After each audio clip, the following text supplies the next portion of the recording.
Queridos irmãos, estão gravando aqui, ok. Oi, irmãos, feliz. Hoje é segunda-feira. Eu vim correndo, estava explicando para Nay. Nailza. Desculpa, eu vim. Tranquila. Eu trabalho num serviço de urgência, não sei se vocês sabem. E justo antes de sair, eu tinha me programado, estava estudando meu sermão, estava tudo certo, vou sair mais cedo, vou estar com os irmãos para poder pregar, treinando meu português, que estava guardado no armário faz muito tempo, e tive uma emergência que eu tive que ficar lá, então eu vim assim, em tempo recorde na minha casa, mas tem aqui o tema fresquinho para conversar com vocês. Se sair alguma palavra em espanhol e vocês não entenderem, escreve aí no chat, que a gente traduz, a gente busca outras palavras, e vamos ao tema dessa segunda-feira, que está muito interessante, muito especial, e eu espero que possa mexer com o coração de vocês, tocar o coração de vocês, assim como mexeu comigo quando estava dando uma estudada. Antes de a gente começar, eu gostaria de fazer uma oração. Aí onde vocês estão, de forma reverente, vamos falar com o Senhor. Pai querido que estás no céu, Senhor Jesus, te agradecemos imensamente pelo privilégio de poder estar aqui nesse culto missionário de mulheres, Senhor.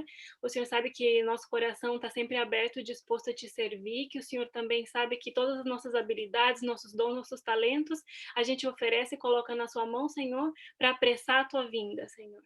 Ajude-nos agora, nesse momento tão importante, a poder aprender mais sobre ti, de forma especial, que o Senhor possa preparar o nosso coração para receber essa mensagem e que possa ser útil, Senhor, para a vida de cada uma das pessoas presentes aqui. Abençoa também as pessoas que por alguma razão não puderam estar aqui, os demais irmãos que estão em outras atividades, Senhor, é tudo que te pedimos, te agradecemos, no nome de Jesus, amém. Bom, eu vou compartilhar com vocês um PowerPoint que está muito bonito, aí vocês podem vendo as imagens e não tem que ficar vendo tanto a minha cara. Eu pareço muito com a minha mãe, assim que não tem nenhuma novidade, tá? Deixa eu achar aqui este. Eu sei também que é um dia de semana, que vocês têm bastante coisas para fazer, então não fiquem preocupados, que a gente vai, assim, um repasso bem pontual das coisas, tá? Deixa eu ver aqui. Eu não sei como é que eu faço para compartilhar a tela inteira. Tenha um pouquinho de paciência comigo, irmãos, pelo amor de Deus. Deixa eu só descobrir aqui. Esse quadradinho aqui. Isso. Muito bem. Bom, irmãos, o tema que a gente vai falar hoje é a cruz e a segunda vinda, tá? São temas que geralmente a gente não trabalha eles todos juntos, a gente nem às vezes considera todos juntos, porque a gente se enfoca muito na cruz ou na segunda vinda, mas hoje a gente vai estudar e vai ver que esses dois temas são muito relacionados e tem muito a ver uma coisa com a outra, tá?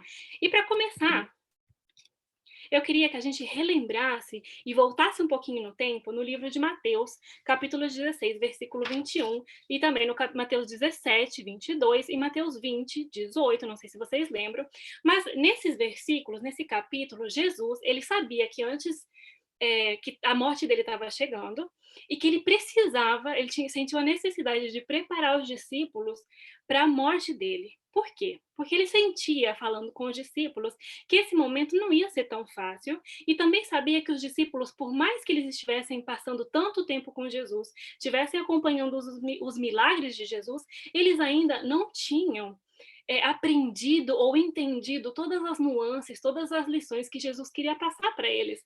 Quantos exemplos a gente tem na Bíblia, né, dos discípulos perguntando coisas que para nós parecem tão óbvias, chega a dar até raiva em algumas circunstâncias, pensar assim, nossa, como que eles perguntam esse tipo de coisa? E Cristo, nessa última ceia, ele aproveita essa oportunidade para ir relembrando alguns momentos.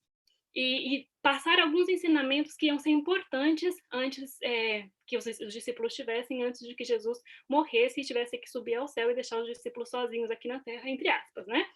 Então, nessa última ceia, nesse momento, a gente lembra que eles estavam sentados e foram foram comemorar a última ceia, que foi num formato muito parecido à Páscoa, era a Páscoa, né? E esse ritual da Páscoa tinha um significado muito importante para o povo de Israel, né? Que a gente sabe que ele marcou o êxodo do Egito, a libertação, ele tinha vários aspectos e elementos figurativos que mostravam o que aconteceria no futuro com a morte de Jesus, com a vinda de Jesus. E foi um ritual praticado no Egito, que muitas pessoas não entendiam, foi sendo praticado pelo povo judeu até chegar nos discípulos, e olha que privilégio, Jesus se senta com os discípulos para praticar esse ritual novamente e ensinar e afinar os últimos aspectos importantes que ele queria que os discípulos soubessem, que era a Páscoa. Então, todos os anos, na mesma data, eles se reuniam, né, o povo judeu, eles tinham que escolher um cordeiro, e era um cordeiro com muitas características muito importantes. Ele tinha que ser um cordeiro imaculado, um cordeiro sem nenhum defeito, um cordeiro inocente, que era escolhido como representante do papel de Jesus, para receber os pecados, e ele era sacrificado para poder absolver os pecados das pessoas. E era uma forma figurativa que o povo tinha. Na verdade, não sei nem se eles entendiam toda a dimensão desse ritual, mas era uma forma figurativa que que Deus, né, pediu ao seu povo para fazer, para sempre, sempre estar relembrando o que ia acontecer no futuro, que era a morte de Jesus, do Cordeiro de Deus, que também veio à Terra de forma inocente, imaculado, se entregar por nós em um sacrifício pela absolvição dos nossos pecados. Em João 1:29, a gente tem o versículo que afirma essa comparação, que diz, né, eis o Cordeiro de Deus que tira o pecado do mundo. O papel de Jesus era justamente esse. João Batista declara que ele era o Cordeiro que ia ser imolado, sacrificado para tirar o pecado do mundo. E anos mais tarde, ao testemunhar a morte, a ressurreição de Jesus, Pedro escreve, muito tempo depois, né, em 1 Pedro 1:18-29, aqui, fostes resgatados da vossa vã forma de viver, como de um cordeiro imaculado e incontaminado, o qual, na verdade, em outro tempo, foi conhecido ainda antes da fundação do mundo, mas manifestado nesses últimos tempos por amor de vós. Cristo é o nosso cordeiro. Cristo usava essa figura de linguagem para manter acesa na mente do povo, e nesse momento específico, para manter acesa na mente dos discípulos, que ele era o cordeiro que ia vir morrer uma morte de cruz, tá? A morte de Jesus, ela foi o cierre, como é a palavra? A conclusão, o cumprimento da promessa que Deus tinha feito no princípio do mundo, quando Adão e Eva pecaram. A morte de Jesus na cruz é o selo, é a comprovação, é a conclusão desse compromisso que Jesus fez com o ser humano de salvação. Por isso a figura de linguagem do Cordeiro, por isso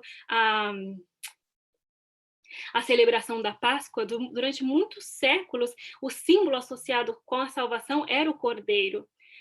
E com a morte de Jesus, né, a gente cumpre essa promessa, essa figura de linguagem, ela se personifica, porque a cruz é o sacrifício do cordeiro, igual se fazia no templo, era uma faca, né, obviamente, para o sacrifício. A cruz é o meio da morte do cordeiro imaculado, o sangue escorrendo pela cruz. Eu sei que não é uma descrição muito bonita, mas o significado que tem tudo isso de salvação, de absolvição de pecados, é maravilhoso. E muitas vezes a gente se enfoca na cruz somente o ponto de salvação ou o ponto de redenção de pecados. Só que hoje, nessa segunda-feira, eu quero ressaltar algumas outras coisas importantes que a cruz tem para mostrar. Não só como a morte de Jesus, que é obviamente maravilhosa, essa redenção, a salvação, a libertação e a oportunidade de viver sem a condenação pelo pecado. A cruz tem muitas coisas para ensinar para nós. A morte de Jesus, então, não é o único objetivo da cruz, tá? Vamos aprender aqui alguns elementos importantes. Gostaria que a gente pudesse ler João 17, no versículo 3, que diz o seguinte: a vida eterna é essa, que te conheçam a ti, só por único Deus verdadeiro, e a Jesus Cristo a quem enviaste. A cruz, além de ser um meio de nos libertar da condenação do pecado, a cruz também, quando ela é analisada por olhos atentos e ansiosos de conhecer o que Deus quer nos dizer, a cruz também nos mostra e nos revela alguns aspectos importantes do caráter de Cristo. Aspectos muito importantes. E Satanás mantém, o objetivo de Satanás é sempre distorcer esses conceitos, ou às vezes fazer com que a gente se enfoque em um aspecto ou em outro, porque quando a gente não compreende todos os aspectos, a gente perde a oportunidade de conhecer todas essas nuances ou manifestações do caráter de Cristo. Então, coloquem muita atenção nesses pontos para a gente não deixar Satanás vencer. A cruz, então, qual é o objetivo principal da cruz? Apesar da cruz ser, né, redentora, ser o símbolo da libertação do pecado, ser a conclusão de todas as figuras de linguagem descritas no Antigo Testamento, do Cordeiro, do Filho do Homem que viria para salvar do pecado, O objetivo principal da cruz, obviamente, é despertar no nosso coração a gratidão pelo sacrifício, a oportunidade de poder viver sem a condenação do pecado. Só que Deus queria também que a humanidade pudesse conhecer aspectos do seu caráter que são muito importantes. E o primeiro deles que eu gostaria de compartilhar com vocês é o aspecto do amor. Tá? Em João 3,16, que é um versículo que todos nós conhecemos assim de memória, desde quando a gente é pequenininho na igreja, que eu também gostaria de ler com vocês, apesar de ser muito conhecido, mas é clave para a gente, chave, uma parte importante para a gente poder entender por que, que a cruz, além de mostrar, de despertar, de dever despertar no nosso coração a gratidão, de mostrar para nós o plano da redenção, nos mostra também e nos ensina um pouco do caráter de Deus, que é o amor. Por quê? Porque Deus amou o mundo de tal maneira, ele deu o seu Filho unigênito, para que todo aquele que nele crê não pereça, mas tenha vida eterna. E porque Deus enviou o seu Filho ao mundo, não para que condenasse o mundo, mas para que o mundo fosse salvo por ele. Quem crê nele não é condenado, mas quem não crê já está condenado, porquanto não crê no nome do Filho unigênito de Deus.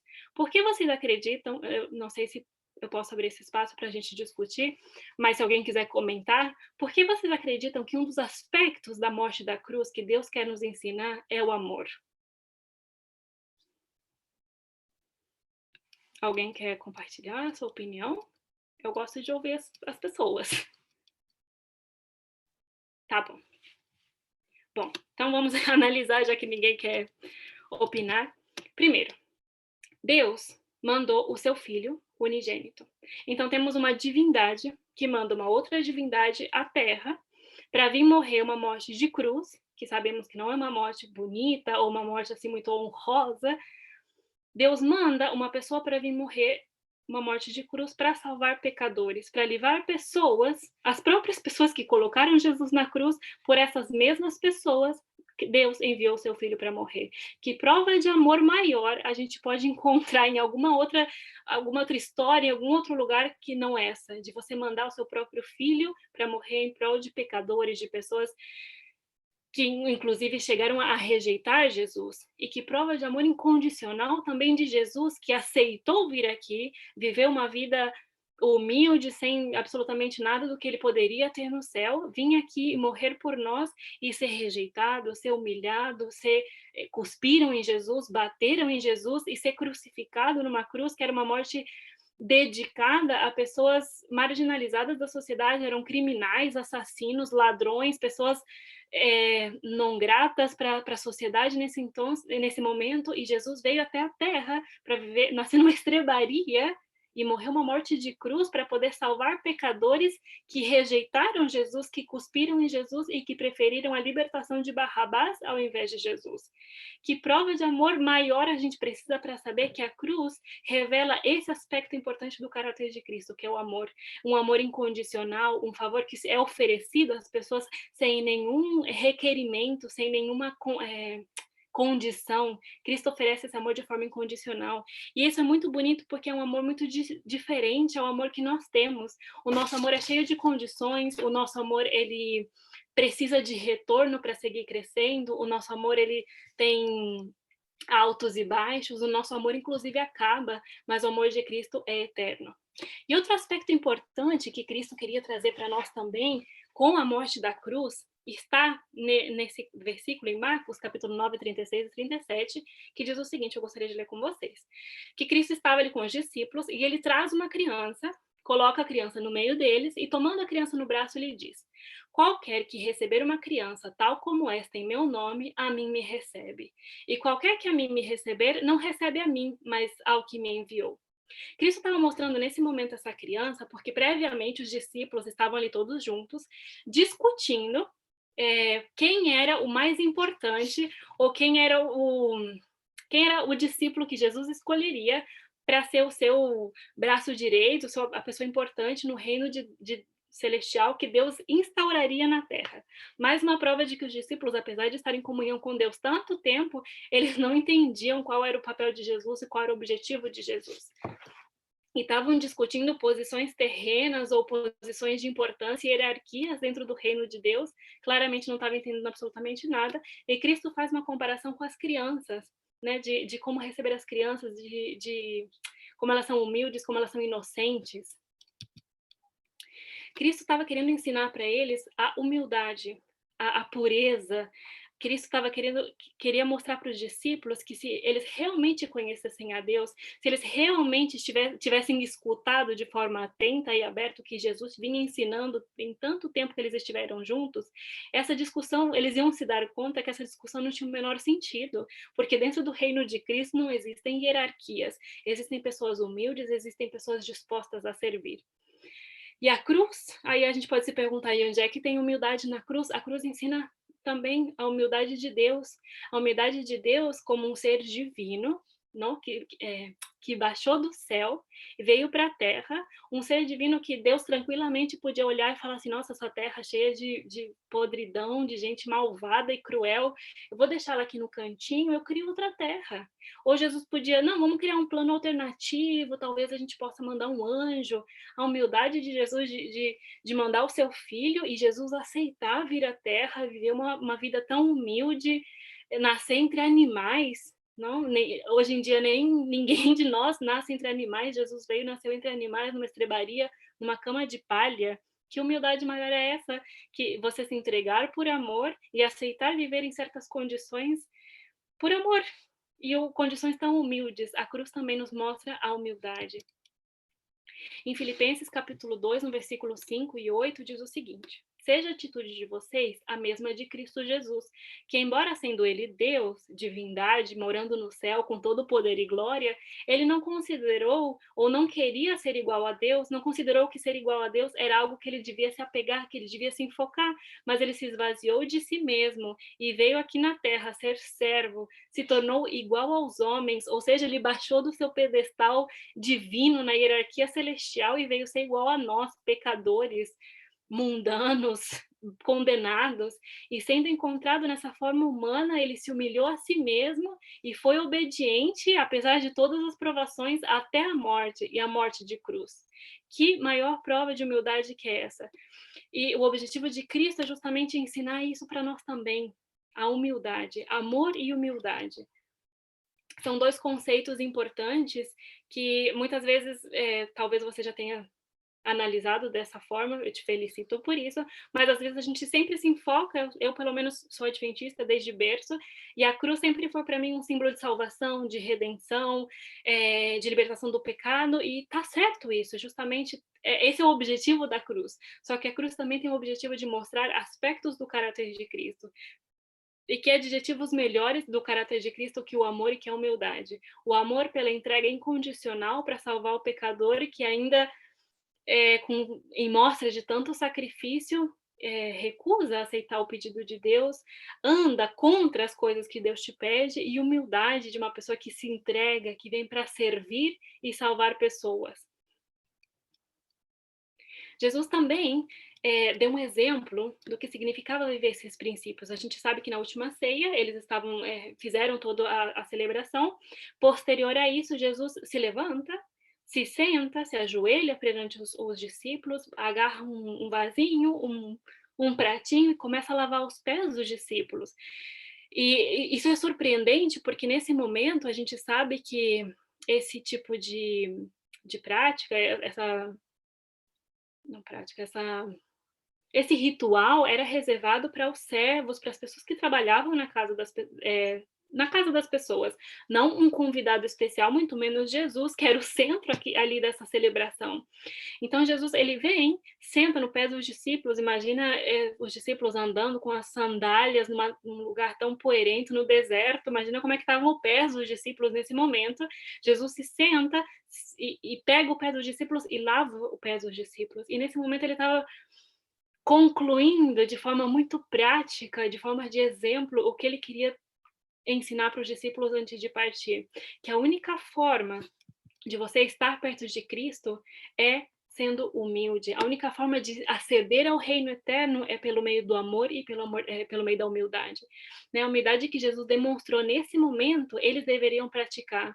Todas as pessoas que seguem a Jesus deveriam, nesse momento, aprender dessa humildade e praticar essa humildade, esse serviço, esse desejo de fazer com que o outro se sinta bem, deveriam todos aqueles que têm o desejo de seguir a Cristo, de estar perto de Cristo ou de fazer parte do reino eterno de Cristo, deveriam seguir esse exemplo. Nesse mesmo ritual também, mira quantos significados importantes a gente consegue tirar dessa celebração da Páscoa, né? O ritual de comer e beber o pão também é outra forma sempre de relembrar sua entrega. A gente sabe que o vinho, ele significa o sangue de Cristo e o pão é como se fosse a carne de Cristo, obviamente de forma simbólica, a gente acredita nisso. E o fato dele compartilhar um pedaço do seu sangue, da sua carne, é uma forma de recordar também a entrega que Cristo fez, a entrega de si mesmo, de carne, de sangue, de partes do seu próprio corpo, de entrega para salvar um pecador, de dar a si mesmo, partes de si mesmo em prol dos outros. Então, nessa ceia, com a cruz, com tudo que Cristo fez, ele nos ensina, Deus deu a maior prova de amor, de humildade, e também nos mostra que ele sempre está conosco, que uma forma de servir e apoiar os outros é entregar parte de si mesmo. E nesse caso, ele estava entregando a vida dele em prol da nossa, pelo bem da nossa própria vida.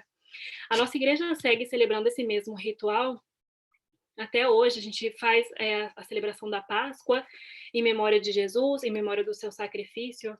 E é sempre importante a gente lembrar que o amor e a humildade de Jesus, eles são aspectos fundamentais do caráter de Cristo, para a gente poder conhecer, é necessário conhecer para poder entrar no reino de Deus, porque aqueles que não conhecem a Cristo não podem estar perto dele, não podem viver com ele.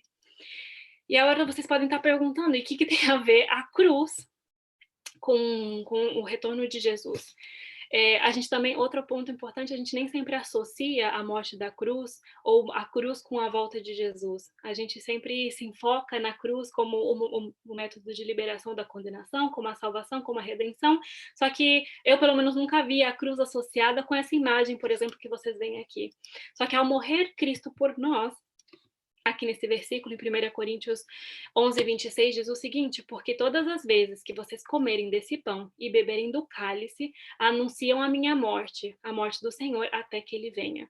Todas as vezes que nós celebramos a Páscoa, todas as vezes que nós lembramos do corpo de Cristo, do sangue de Cristo, da sua entrega, nós estamos relembrando, ressignificando essa morte de Cristo, a sua entrega. E por que Deus se entregou por nós e nos livrou da condenação? Justamente para poder estarmos aptos a subir com ele quando ele regressa. Isso foi uma parte importante do processo que Cristo fez, né, do plano de salvação, de poder livrar os seres humanos da condenação, para a gente poder se encontrar novamente com o Pai Celestial. Quando a gente recorda a cruz, inevitavelmente a gente deveria lembrar também dessa grande promessa, da promessa de que Jesus vai vir. Porque se Jesus tivesse morrido na cruz e não tivesse uma continuação do plano, ok, estamos livres de condenação, mas seguimos aqui longe de Cristo.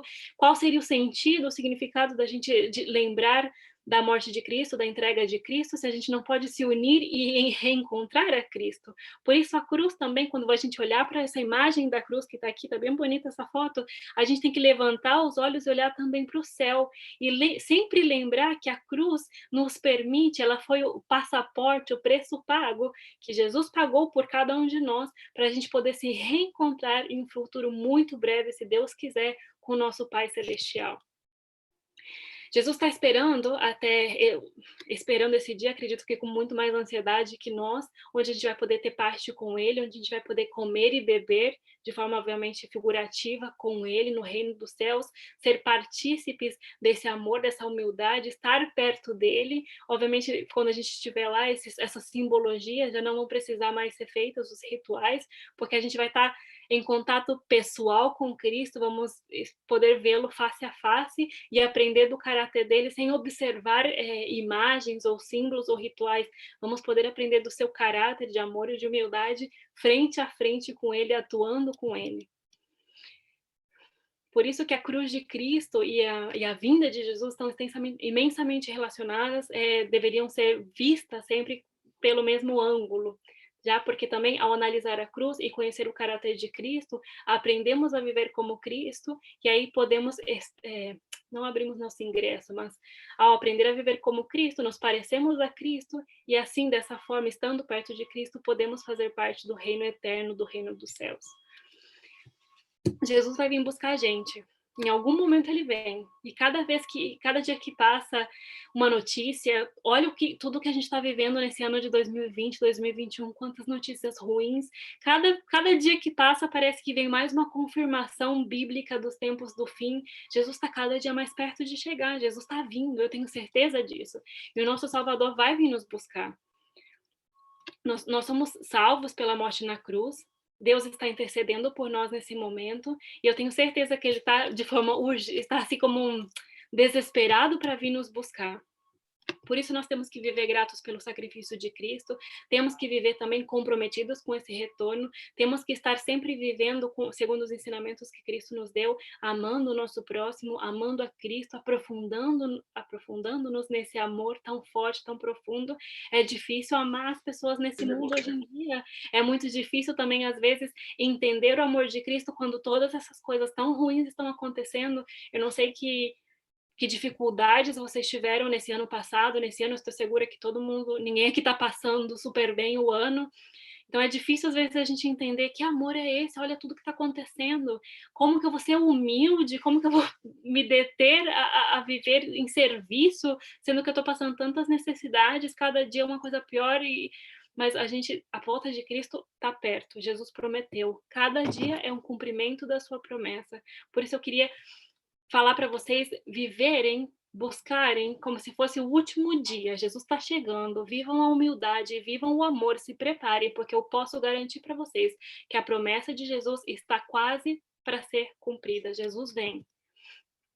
Ele quer curar as nossas feridas, Jesus quer restaurar o nosso coração, Jesus quer perdoar os nossos pecados, e por isso ele morreu na cruz, por isso ele deixou esses aprendizados, essas nuances do caráter dele como forma orientativa do que ele espera que nós sejamos, do que ele espera que nós conheçamos dele também, para a gente poder atuar aqui na terra e nos preparar para ir para o céu. Deus quer hoje te libertar, Ele quer te curar, Ele quer te perdoar. Ele já te deu essa oportunidade, Ele morreu na cruz.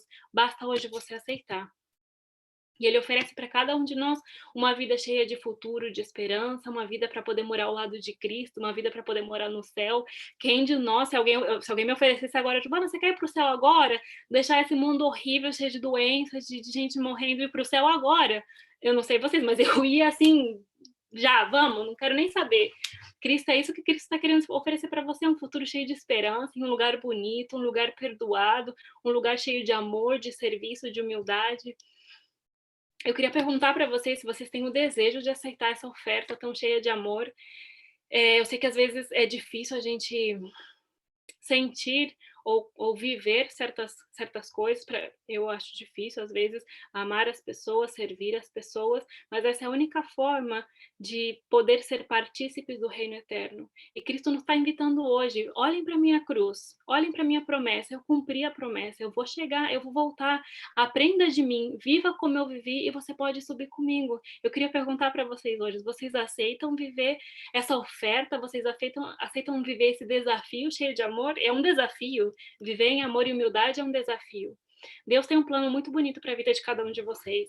E às vezes parece que não, parece que Deus nos esqueceu, parece que Deus como que fechou o olho, se enfocou em outros lados, mas Deus tem um plano muito bonito para a vida de cada um de nós.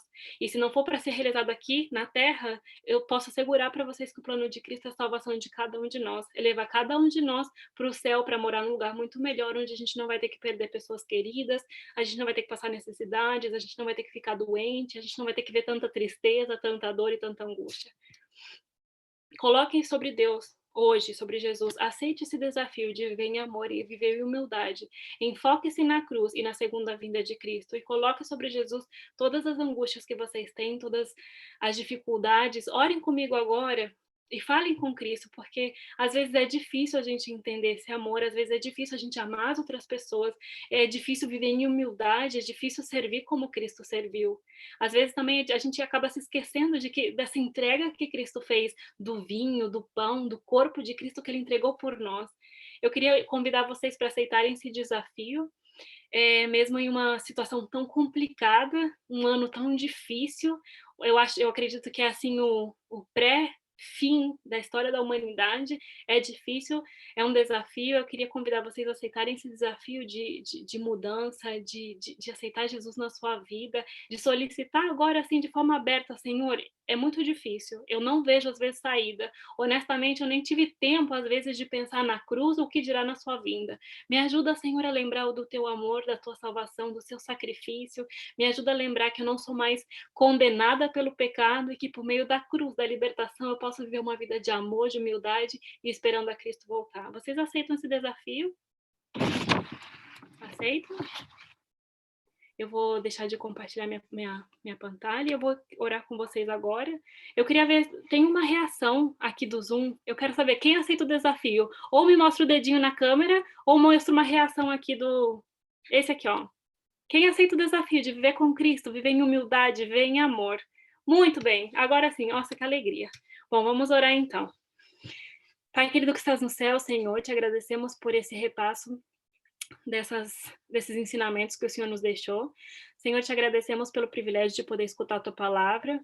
Senhor, muitas vezes a gente esquece do significado da cruz, a gente esquece também que a cruz, além de ser salvação, ela também nos ensina um pouco do seu caráter, e muitas vezes, quando a gente analisa a nossa vida, a gente vê que a gente está muito longe de viver do caráter de Cristo. A gente nem sempre ama, a gente nem sempre é humilde, nem sempre a gente quer servir aos demais, e às vezes a gente também esquece que Cristo nos ama e que Cristo se entregou por nós. E que cada vida, Senhor, aqui nesse culto e também por todo o mundo, cada um, Senhor, o Senhor veio e morreu por cada um deles. São vidas inestimáveis para o Senhor com preço impagável.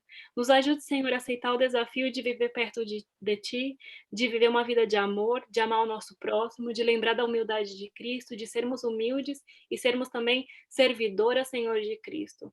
Nos ajude também a aceitar essa entrega de salvação, essa promessa de salvação, de reforma, e nos ajude a estar cada dia, Senhor, cada acontecimento que passe, que a gente se enfoque e se lembre: Cristo está pronto para voltar, Cristo vem me buscar. Abençoa, Senhor, cada uma das irmãs e dos presentes aqui, que a gente possa ter durante essa semana esse pensamento: Cristo vem me buscar, Cristo me transforma e Cristo vai me buscar. É tudo que eu te peço, te agradeço, Senhor, em nome de Jesus. Amém.